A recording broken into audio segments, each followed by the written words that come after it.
આ બધી જે પૂજા છે ને પૂજા શ્રીજી મહારાજના સમકાલીનની બધી જ એકાએક જે પ્રસાદીની વસ્તુ કહેવાય ને આના સિવાય એ બધી પ્રસાદીની વસ્તુ છે. અને બધીની મહત્તા અને કયા કયા નામથી ઓળખાય તો કે આ મૂર્તિ જે છે ને એ તપની મૂર્તિ તરીકે ઓળખાય. તપની મૂર્તિ, ભગવાને જે તપશ્ચર્યા કરી તે તપની મૂર્તિ. એટલે વચ્ચે ભગવાન નીલકંઠ વર્ણી છે. ધર્મ અને ભક્તિ માતા બંને બાજુ સેવામાં છે. એટલે આ સ્વરૂપ પુલહાશ્રમમાં જે તપશ્ચર્યા કર્યું ને એ રીતે પ્રગટ શ્રીજી મહારાજે પ્રસિદ્ધ કર્યું છે.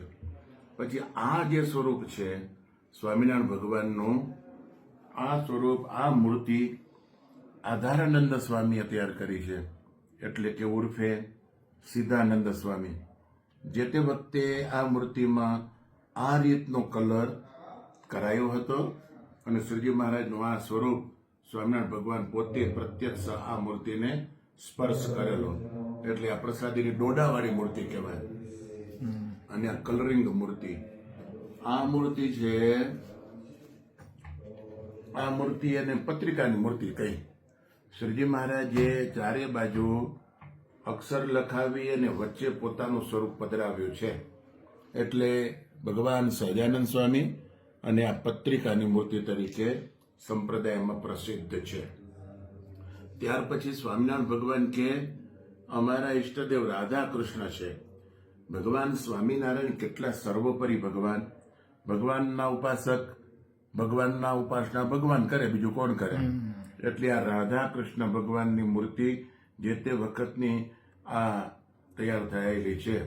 અને બંને બાજુ તમે જુઓ ને તો સેવામાં કોણ કોણ છે ખબર છે? શ્રી ધર્મદેવ અને શ્રી ભક્તિ માતા એ સેવામાં છે.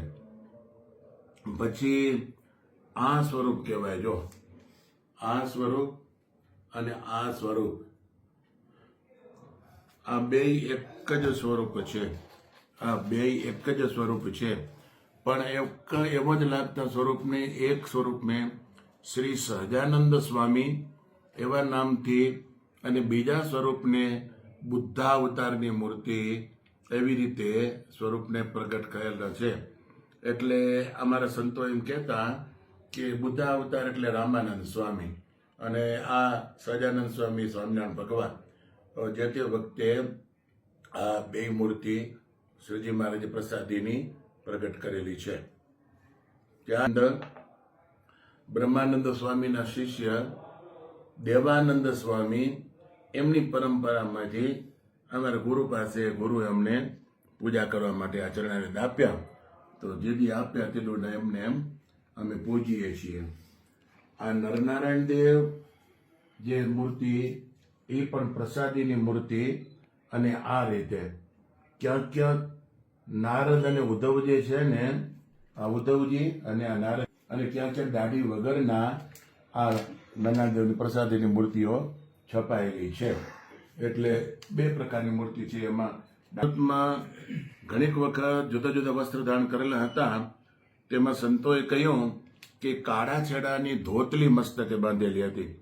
આ કાળો છેડો, આ કાળી પટ્ટી અને કાળો છેડો વાળો આ કાળા છેડાની ધોતલી મસ્તકે બાંધી હતી. એ ધોતલીના કટકા કરી અને અમારા ગુરુભાઈમાં બધેને પ્રસાદી તરીકે પૂજવા માટે આપેલા. અને આ ભગવાન સ્વામિનારાયણ સમકાલીનમાં શ્રીજી મહારાજનો આ નખ છે. આ શ્રીજી મહારાજનો નખ છે અને આ શ્રીજી મહારાજના કેસ છે.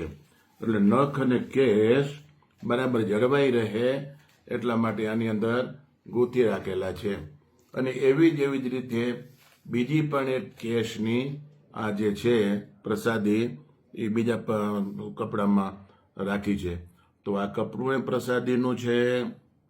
આ નાના મોટા બધા નખ અને કેસ શ્રીજી મહારાજના પોતાના છે. અને કાળા છેડાની આ ધોતલી અને એમાં આ જો મોર છાપ મારેલી છે તે વખતની આ છાપ છે. એ છાપમાં શું છે એ મને બહુ ખબર નથી, પણ આ છાપ છે. એટલે આ પૂજા અને આ પ્રસાદી દર્શન કરી લઈએ રોજ એટલે બધા યાદ આવે મહારાજની પરંપરાના સંતો, બધા ગુરુ પરંપરા અને આનંદ થાય. બોલો સહજાનંદ સ્વામી મહારાજની જય. આ ઉત્સવ ચાલી રહ્યો છે અને આ શ્રીમદ ભાગવત પુરાણની કથા અંતર્ગત તમે બધા આ પૂજાના સ્વરૂપોનો ફોટો અને વિડીયો લઈ રહ્યા છો. એટલે જેને જેને દર્શન થશે ને એને શ્રીજી મહારાજ સમકાલીન પ્રસાદીની વસ્તુના દર્શન થશે.